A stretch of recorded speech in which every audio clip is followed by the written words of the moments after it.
तो स्वागत है आपका एसटी एजुकेशन में। कहाँ तो गया था भाई? पृथ्वीराज थर्ड अपना चल रहा था, राजस्थान हिस्ट्री को हम पढ़ रहे हैं, सांबर अजमेर का इतिहास अपना चल रहा है। आशा करता हूँ कि आप कुशल मंगल होंगे, आशा करता हूँ कि आप समय अपना रिवीजन कर रहे होंगे। पृथ्वीराज थर्ड के बारे में हम कंटिन्यू करते हैं आगे। पिछला जो लेक्चर था उसके लिए I am sorry for the inconvenience, उसमें माइक जो है वो डिस्कनेक्ट हो गया था और उसके बाद में जो है वीडियो भी बीच में रुक गया। वहाँ से हम कंटिन्यू करते हैं जहाँ तक हमने पढ़ लिया था। पृथ्वीराज थर्ड के बारे में पढ़ रहे थे और हमने ये पढ़ लिया था कि उसने महोबा और नागौर का युद्ध लड़ा था। अब हम ये पढ़ने जा रहे हैं कि अगला युद्ध जो है पृथ्वीराज थर्ड ने लड़ा, पृथ्वीराज चौहान ने लड़ा, वो है तराइन का प्रथम युद्ध। या सीधा हेडिंग डालो तराइन फर्स्ट का युद्ध। तराइन फर्स्ट का युद्ध के बारे में बात करते हैं। देखो किन किन के बीच में लड़ा गया। पहले तो पृथ्वीराज थर्ड, पृथ्वीराज चौहान वर्सेस मोहम्मद गौरी के बीच में लड़ा गया तराइन का प्रथम युद्ध। मोहम्मद गौरी जो है वो गजनी का राजा है, गजनी का राजा कह दो या गजनी का सेनापति को, तो एक ही बात। तराइन फर्स्ट का युद्ध लड़ा गया। इसमें ये हुआ कब था? पहले तो पहला पॉइंट तो ये कि किन किन के बीच में लड़ा गया।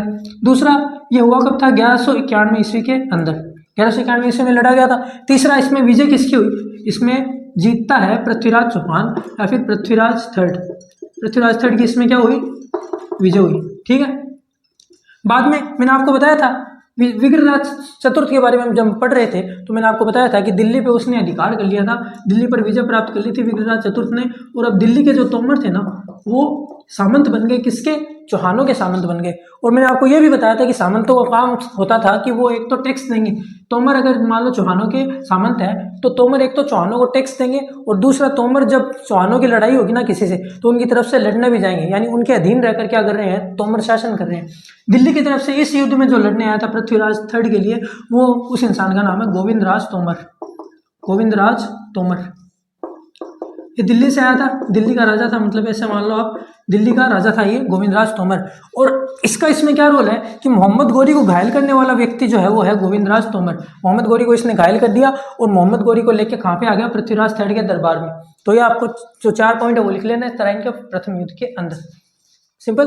पृथ्वीराज और मोहम्मद गौरी के बीच युद्ध हुआ 1191 ईस्वी में, वहाँ विजय हुई पृथ्वीराज थर्ड की और गोविंदराज तोमर, दिल्ली के गोविंदराज तोमर ने मोहम्मद गौरी को घायल कर दिया तराइन के प्रथम युद्ध के अंदर। अगले हेडिंग डालो तराइन का सेकंड युद्ध या तराइन का द्वितीय युद्ध। हेडिंग डालो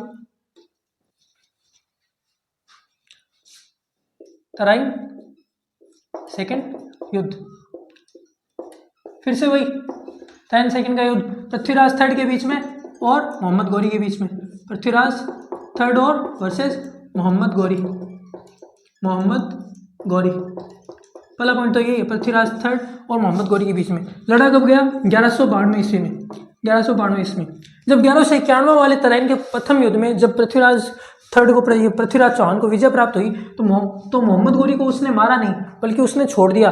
मोहम्मद गौरी ने गुहार लगाई कि मुझे जिंदा छोड़ दो आप, तो मोहम्मद गौरी को क्या कर दिया गया? हथियार डाल दिए। तो मोहम्मद गौरी को पृथ्वीराज थर्ड ने जिंदा छोड़ दिया और मोहम्मद गौरी ने उस समय ये प्रॉमिस किया था कि वो जो है अपनी जो भारतीय सीमा जो है, अपनी राजपुताना जो सीमा है उससे बाहर चला जाएगा, वहाँ से दूर चला जाएगा। ठीक है, ये शर्त थी। लेकिन गौरी जो है वो वापस नहीं गया बल्कि वो वहीं पे रुक गया। सैनिक शिविर जो जहाँ लगे हुए थे वहाँ पे वो जाके वहीं पे रुक गया, जहाँ से उसको आगे जाना था ना वहाँ से वो आगे गया नहीं और वहीं पे रुक गया। और पृथ्वीराज चौहान जो है वो इसके समझाने के लिए बाद में वापस गए। तो ऐसा मान लो कि एक ये जगह है, इसके इस साइड के अंदर जो है गौरी बैठा है और इस साइड के अंदर क्या है? पृथ्वीराज चौहान का सैनिक शिविर है। दोनों क्या है? सैनिक शिविर में बैठे हैं अपने अपने, क्योंकि गौरी को क्या कर दिया गया है? पृथ्वीराज चौहान द्वारा छोड़ दिया गया है और गौरी जो है अपने वादे से मुकर गया और यहाँ पे सैनिक शिविर के अंदर ही बैठा हुआ है। अब पृथ्वीराज चौहान जो है उनको इस गौरी ने ये कहा कि मैं कुछ दिनों के बाद में जो है वो वापस गजनी की तरफ चला जाऊंगा और मैं वापस आपके ऊपर आक्रमण नहीं करूंगा। लेकिन पृथ्वीराज चौहान जो है वो बैठे हैं सीधे। तराइन का सेकंड युद्ध देखो होता कब है? होता जब अब गौरी जो है वो जा नहीं रहा। पहली बात तो ये कि गौरी आगे नहीं जा रहा। दूसरी बात ये कि पृथ्वीराज चौहान है वो वापस नहीं आ रहे, अपने सांबर या अजमेर के अंदर नहीं आ रहे। तो अब दोनों जो है वो एक सीमा के ऊपर बैठे हैं। अब देखो पृथ्वीराज चौहान जो है उसकी अलग अलग उनकी जो है अलग अलग रियासतों से लड़ाई चल रही थी। मैंने आपको बताया भी था कि भरतपुर, अलवर, भीलवाड़ा के अंदर जो है उन्होंने उन बंडानक जातियों के विद्रोह को भी दबाया था, अपर कांगे और नागार्जुन के विद्रोह को भी दबाया था। तो अलग अलग जो है नागौर का उन्होंने युद्ध भी लड़ा था। तो अलग अलग रियासतों में उनको क्या करना पड़ा? अपने सेनापतियों को भेजना पड़ा। तो सेनापति जो है वो एकदम चारों ओर उनके बिखर गए। तो अब यहाँ पे जो है पृथ्वीराज चौहान अकेले बैठे। पृथ्वीराज चौहान को इतना कॉन्फिडेंस था कि अपन संभाल लेंगे अगर गौरी की तरफ से अटैक होता भी है। लेकिन गौरी ने क्या किया कि रात के समय में ना रात के समय में क्या किया, सोते हुए सैनिकों पे अटैक कर दिया। गौरी की सेना ने रात के समय में पृथ्वीराज चौहान के सोते हुए सैनिकों पे अटैक कर दिया और उस अटैक को हम क्या बोलते हैं, तराइन सेकंड का युद्ध। अब इसमें तो आपको समझ में आ गया होगा कि इसमें किसकी जीत हुई, इसमें जीत हुई मोहम्मद गौरी की। तो विजय किसकी हुई, मोहम्मद गौरी।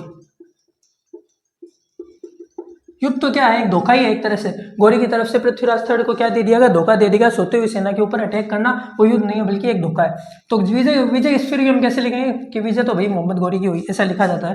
तो अब चौथा पॉइंट ये लिखना आपको कि पृथ्वीराज चौहान जो है उनको उनके सैनिकों ने जो है भगा दिया, वहां से उनको भगा दिया और उनको जो है मोहम्मद गौरी के सैनिकों ने पकड़ लिया। कहाँ पे, सरस्वती नामक एक जगह है, वहां पे उनको पकड़ लिया गया। सरस्वती के अंदर, सरस्वती जो है वो कहाँ पड़ता है, सिरसा में एक जगह है, सिरसा में एक जगह है सरस्वती, वहां पे उनको पकड़ लिया गया। चौथा पॉइंट ये अपना कि पृथ्वीराज चौहान को सरस्वती में पकड़ लिया गया और मार दिया गया। ये है अपना चौथा पॉइंट। पांचवा पॉइंट इसमें लगाओ कि एक मुस्लिम इतिहासकार हुए हसन निजामी की एक बुक है ताज उल मासिर। इस बुक के अंदर हसन निजामी ये कहते हैं कि पृथ्वीराज चौहान को पकड़ के मारा नहीं गया, सरस्वती से उनको पकड़ लिया गया। यहाँ तक तो वो सेम बताते हैं। आगे वो ये कहते हैं हसन निजामी जी कि पृथ्वीराज ने जो है अधीनता स्वीकार कर ली मोहम्मद गौरी की और मोहम्मद गौरी के अधीन रहकर उन्होंने कुछ वर्षों तक शासन किया। कहाँ पर, सांबरिया अजमेर पे। तो ये जो है ये बात कहने वाले कौन है, हसन निजामी। किसमें कहते हैं, अपनी बुक ताजुल मासिर में। तो ये केवल इनका ये मानना है और कोई भी इतिहासकार इस बात को एक ऐतिहासिक तथ्य के रूप में स्वीकार नहीं करता। ये भी आप लिख लीजिए कि कौन सा इतिहासकार ये कहता है कि पृथ्वीराज ने मोहम्मद गौरी के अधीन रहकर शासन किया, तो वो है हसन निजामी। और कौन सी बुक में वो कहते हैं, ताजुल मासिर। ये अपने हो गए 5 पॉइंट कंप्लीट। अब हम आगे बढ़ते हैं कि भाई इस युद्ध के प्रभाव क्या पड़े, और इस सीधा यहाँ पे लिख लो इस युद्ध के प्रभाव। और पहले तो आप ये लिख लो कि इस युद्ध को हारने का जो है पृथ्वीराज के कारण क्या था। पहला कारण तो ये था कि धोखे से उनको हराया गया था। तो कारण में लिख लो आप, पहला कारण तो देखो ये लिखना आपको कि पृथ्वीराज को जो है उनके पड़ोसी जितने भी राजपूत शासक थे उनमें से किसी ने सहायता नहीं की, तो नो हेल्प।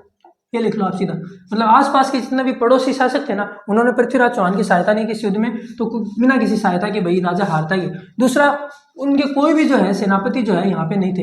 तो सारे सेनापति कहाँ थे, सारे सेनापति मोस्टली सारे मुख्य सेनापति लिख लो, सारे मुख्य सेनापति अलग अलग जो है बॉर्डर्स के ऊपर लगे हुए थे। और जब तक उन पर इस हमले की जानकारी पहुंचती तब तक बहुत देर हो चुकी थी और तब तक पृथ्वीराज चौहान को पकड़ के मार दिया गया था।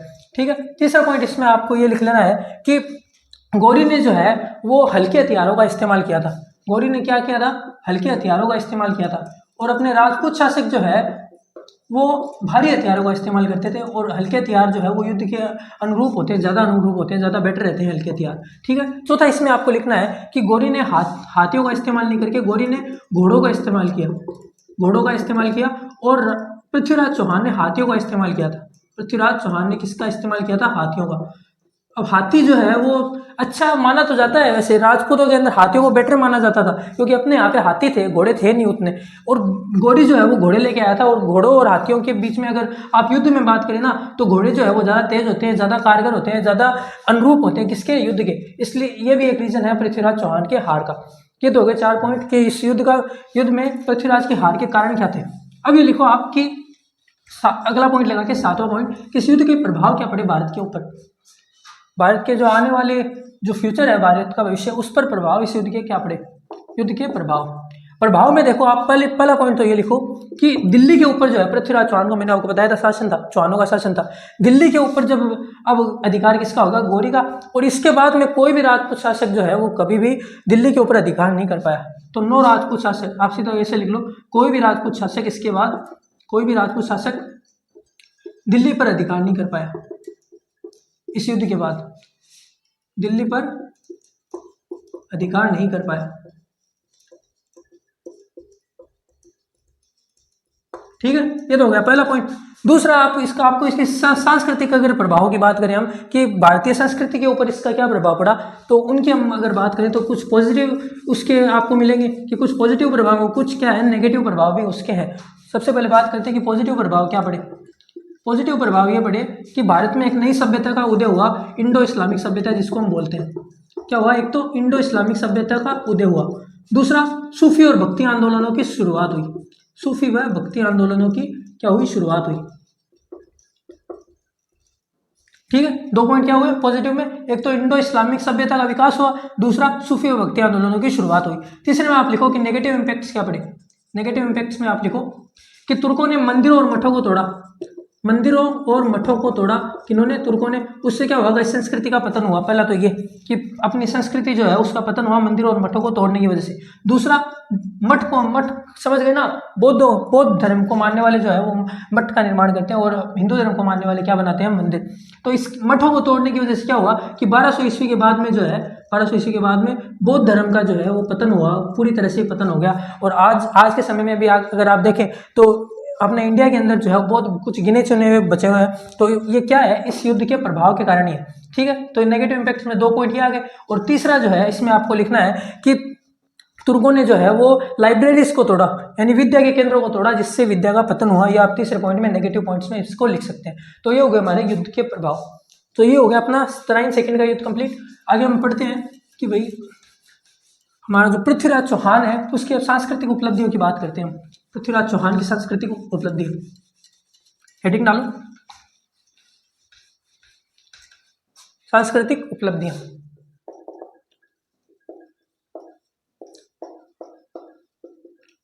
सांस्कृतिक उपलब्धियों में आप देखिए कि पृथ्वीराज चौहान से पहले जो है वो कला और संस्कृति का कोई अलग विभाग नहीं हुआ करता था। राजपूतों के शासन के अंदर जो है, दरबार के अंदर कला और संस्कृति का कोई अलग विभाग नहीं होता था। तो पृथ्वीराज चौहान ने क्या बनाया, एक तो कला और संस्कृति विभाग का निर्माण करवाया। कला व संस्कृति विभाग का निर्माण, कला और संस्कृति विभाग का निर्माण करवाया। और इसका मंत्री किसको बनाया, मंत्री जो है वो बनाया गया पद्मनाभ को। पद्मनाभ को क्या बनाया गया, मंत्री बनाया गया कला व संस्कृति विभाग का। ठीक है, ये तो हो गया अपना पहला पॉइंट सांस्कृतिक उपलब्धियों में। दूसरा, इसने पिथौरागढ़ किले का निर्माण करवाया। भाई पिथौरागढ़ का जो किला है ना, दिल्ली के पास में है, ब्रैकेट में लिख लो, दिल्ली के पास जो है पिथौरागढ़ किले का किसने निर्माण करा, पृथ्वीराज चौहान ने। ये भी क्या आता है इसकी सांस्कृतिक उपलब्धियों के अंदर। अगला पॉइंट लगाओ, दरबारी विद्वान, पृथ्वीराज चौहान के दरबारी विद्वान। दरबारी विद्वान, दरबारी विद्वान में देखो एक का नाम तो आपको पता ही होगा, पहले से मैंने आपको बताया था पहले लेक्चर के अंदर, चंदबरदाई, चंदबरदाई। दूसरे नंबर पे जयानंद, जयानंद। तीसरे नंबर पे वागीश्वर जनार्दन, वागीश्वर जनार्दन जी। चौथा विद्यापति गौड़, विद्यापति गौड़। पांचवा लिख लो आप आशाधर, आशाधर। ठीक है, लगा के लिख लो विश्वरूप, विश्वरूप। ठीक है, अब देखो चंदबरदाई की पुस्तक लिखो ऐसे, बुक्स। चंदबरदाई की पुस्तक का नाम क्या है, पृथ्वीराज रासो, पृथ्वीराज रासो। रासो का मतलब मैंने आपको बताया था कि रासो का मतलब क्या होता है, बुक होता है। और जयानंद जो है, जयानंद जी, उन्होंने लिखी थी पृथ्वीराज विजय, पृथ्वीराज विजय, विजय। इन दोनों बुक्स का हम अलग अलग टॉपिक्स के अंदर रेफरेंस लेते हैं। तो ये बुक्स से क्वेश्चन आ सकता है कि चंद्रबरदाई जो है वो किसके, पहले तो दरबारी विद्वान किसके दरबार में थे, पृथ्वीराज चौहान के। जयानंद किसके दरबार में, पृथ्वीराज चौहान के। और दोनों की बुक्स कौन सी है, एक तो पृथ्वीराज रासो और जयानंद जी की है पृथ्वीराज विजय। ठीक है, चलो अगले टॉपिक पर मूव करते हैं। टॉपिक डालो प्रमुख मंत्री, पृथ्वीराज चौहान के प्रमुख मंत्रियों के नाम देखते हैं। प्रमुख मंत्री देखो, मंत्रियों के भी क्वेश्चन पूछे गए आरपीएससी के अंदर। प्रमुख मंत्रियों के अंदर नाम आता है, पहला तो आता है भुवनमल का, भुवनमल जी, भुवनमल। ठीक है, दूसरा कदम्बदास, कदम्बदास। तीसरा स्कंद, चौथा वामन, वामन। ये वामन नहीं है, वामन है। ठीक है, वामन। और 5 नंबर पे आता है सौद, सौद। भुवनमल, कदम्बदास, स्कंद, वामन, सौद, ये क्या हो गए अपने प्रमुख मंत्री। अगला टॉपिक डालो पृथ्वीराज चौहान की उपाधियां, पृथ्वीराज थर्ड की उपाधियां, उपाधि लिख लो।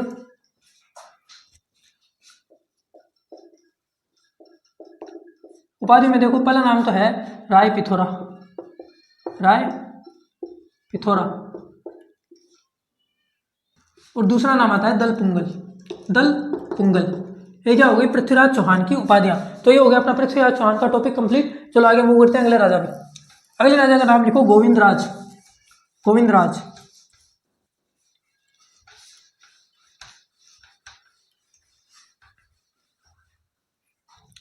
गोविंदराज की बात करते हैं, चलो। गोविंदराज। गोविंदराज जो है वो पृथ्वीराज चौहान के बेटे थे, और पृथ्वीराज चौहान के जो मरने के बाद जो है राजा कौन बनते हैं? गोविंदराज। इन्होंने क्या किया? अधीनता स्वीकार कर ली। पहले तो है इन्होंने अधीन हो गए किसके? जो सल्तनत आई थी ना, तुर्क सल्तनत, उसके अधीन कौन हो गए? गोविंदराज। दूसरा पॉइंट इसमें लिखो कि इनको हरिराज ने हरा दिया। हरिराज ने इनको हरा दिया, हटा दिया, और शासन किसने ले लिया हाथ में? हरिराज ने। हरिराज कौन है? पृथ्वीराज के भाई हैं। पृथ्वीराज चौहान जो है पृथ्वीराज थर्ड के भाई। मैंने आपको सारणी बनाई थी ना, उसमें मैंने आपको बताया भी था कि पहले राजा कौन बनता है पृथ्वीराज के बाद में? गोविंदराज। गोविंदराज को हटा के राजा कौन बन जाता है? हरिराज। हरिराज जो है वो गोविंदराज का चाचा है। इतना ही लिखना आपको बस इसमें। गोविंदराज के बाद में राजा कौन बन जाता है? हरिराज। हरिराज जो है वो तुर्क सल्तनत के खिलाफ था। उन्होंने अधीनता स्वीकार नहीं की, और उन्होंने हटाया भी गोविंदराज को इसीलिए था क्योंकि उसने जो है अधीन हो गया था वो तुर्क सल्तनत के। अब आगे देखो, हरिराज जो है उसने क्या किया? पहला पॉइंट तो ये लिखो कि इसने चतुरराज को भेजा। चतुरराज को जो है भेजा कहाँ पे? अटैक करने के लिए दिल्ली के ऊपर। चतुरराज को भेजा। उस टाइम पे दिल्ली का सुल्तान कौन है? कुतुबुद्दीन ऐबक। कुतुबुद्दीन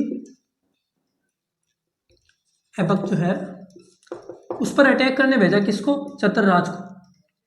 किसने भेजा? हरिराज ने चतुरराज को भेजा दिल्ली के सुल्तान कुतुबुद्दीन ऐबक पर अटैक करने। लेकिन इसमें इसकी क्या हुई? हार हुई। हार हुई। और उसके बाद क्या हुआ कि हरिराज को जब लगा कि नहीं, दिल्ली को सुल्तान को अब हराया नहीं जा सकता, तो हरिराज क्या हो गए? डिप्रेस हो गए। उन्होंने क्या कर लिया? आत्महत्या कर ली। तो दूसरा पॉइंट आपको लिखना है कि उन्होंने क्या कर ली थी? लास्ट में आत्महत्या कर ली थी। ये हो गया अपना सांभर या अजमेर का इतिहास खत्म। चलो अब शुरुआत करते हैं हम अगले इतिहास से, रणथंभौर के इतिहास से। ये गोविंदराज का नाम आप याद रखना, मैं आपको बताऊंगा क्यों। अगला टॉपिक डालो, रणथंभौर का इतिहास। रणथंभौर का इतिहास। रणथंभौर के देखो, सबसे पहले पॉइंट तो ये लिखो कि रणथंभौर में चौहान वंश का शासन था। ये पॉइंट लिख लो आप। दूसरा आप लिख लो इसके शासकों के नाम। शासक जो है, पहला शासक आता है इसमें गोविंदराज। जो गोविंदराज जिसको हरिराज ने हरा दिया था ना, वही गोविंदराज है, यानी कि पृथ्वीराज चौहान का बेटा है गोविंदराज। और इसने जो है 1194 ईस्वी में रणथंभौर के अंदर चौहान वंश की स्थापना की। 1194 ईस्वी के अंदर। कैसे कि जब गोविंदराज को हरिराज ने हटा दिया ना, तो गोविंदराज कहाँ पे आ गया? रणथंभौर। और यहाँ पे उसने क्या कर ली? चौहान वंश की स्थापना कर ली। कहाँ पे? रणथंभौर के अंदर। तो पहला तो राजा कौन है रणथंभौर का? वो है चौहानों के अंदर गोविंदराज। गोविंदराज ने चौहान वंश की स्थापना कब की है? 1194 ईस्वी में। गोविंदराज के बाद में राजा बनता है वालहड़।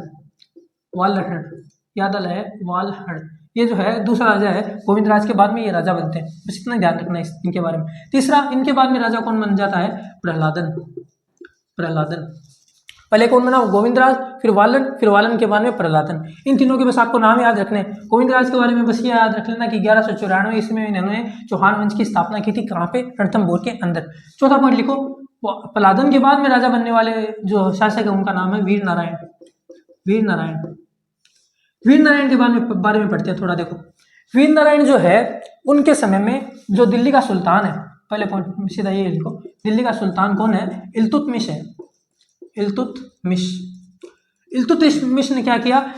रणथंभौर पे अटैक किया वीर नारायण के समय में। इल्तुतमिश कर रहा है attack. Iltutmish attack on Ranthambore. Iltutmish ने रणथंभौर पे अटैक किया और जीत भी गया। वीर नारायण को उसने हरा दिया। लेकिन अगला पॉइंट आप लिखो कि ये रणथंभौर पे अधिकार नहीं कर पाया। अधिकार नहीं कर पाया। इल्तुतमिश जो है, इल्तुतमिश अधिकार नहीं कर पाया। कहाँ पे? रणथंभौर पे। तो कोई आपसे ये पूछ ले कि इल्तुतमिश के अटैक के बाद में जीत किसकी हुई इस युद्ध के अंदर? वीर नारायण और इल्तुतमिश के युद्ध के अंदर। तो जीत तो इल्तुतमिश की हुई, लेकिन अधिकार किसका हुआ? अधिकार लास्ट में वीर नारायण का ही रहा रणथंभौर के अंदर। यानी चौहानों का जो अपना है ना इतिहास, वो आगे भी चलता रहेगा। अब पांचवा पॉइंट आपको लगा के लिखना है वाघभट्ट। वाघभट्ट इनके बारे में। इस समय के अंदर जो है दिल्ली का सुल्तान कौन बन जाता है? नसीरुद्दीन महमूद। नसीरुद्दीन लिख लो, नसीरुद्दीन महमूद। नसीरुद्दीन महमूद क्या बन गया? दिल्ली का शासक बन गया। अब इसने भी क्या किया? रणथंभौर पे अटैक किया। पहले तो किसने अटैक किया? इल्तुतमिश ने। किसके समय में? वीर नारायण के समय में। उसके बाद में वाघभट्ट का जब टाइम आया तो दिल्ली का सुल्तान कौन बन गया? नसीरुद्दीन महमूद। इसने भी क्या किया? अटैक किया रणथंभौर पे, लेकिन इसको भी क्या नहीं मिली? सक्सेस नहीं मिली। तो आप सीधा ये लिख लो कि ये भी जो है अधिकार नहीं कर पाए रणथंभौर के अंदर।